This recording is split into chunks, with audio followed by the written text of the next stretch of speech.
So I just got out of Eternals, the newest film in the MCU, which was directed by Chloe Zhao, the director of Nomadland, which actually earned her an Academy Award for Best Director.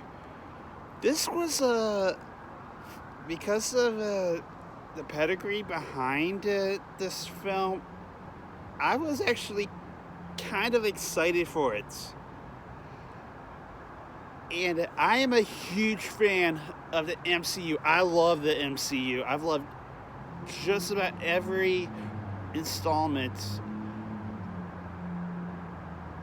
until I just don't. I'm not entirely sure if I love this one. I may need to give it some more chances.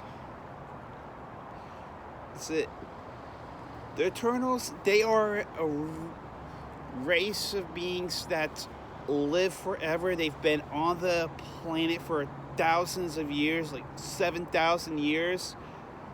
And it's their job to usher life on a planet to a certain point where a thing called the emergence could happen, in which another celestial is born, but when they realize what happens when one is born, they go, no, not letting this world die, just so one of these things could be born. Now,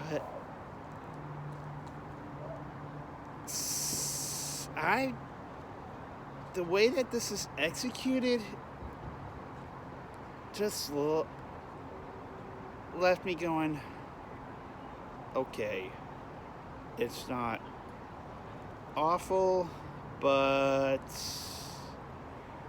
maybe they could have done this better a different way. I probably couldn't help but get my expectations up high because Kevin Feige's just been saying, oh, this could be a Best Picture winner. To be honest, I don't think so. I don't think it's going to win Best Picture. I don't think it's awful. I just think it's better than the What If series. It's just not up there with everything else MCU.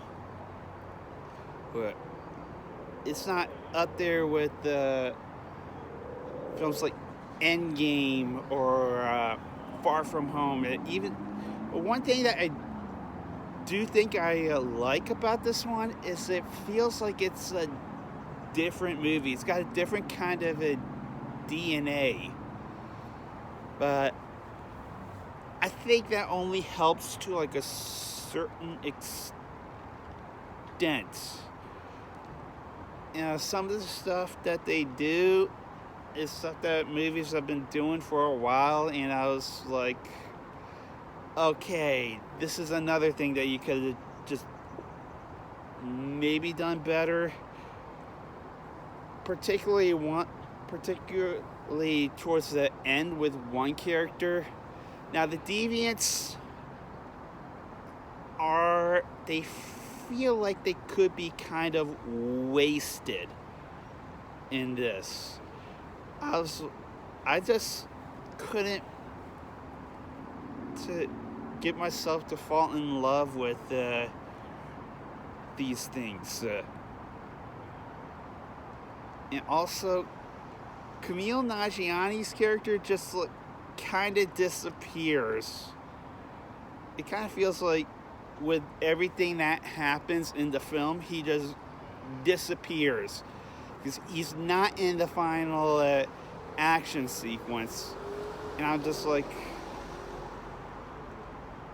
why are you having this character do this? Because it just feels like they're disappearing.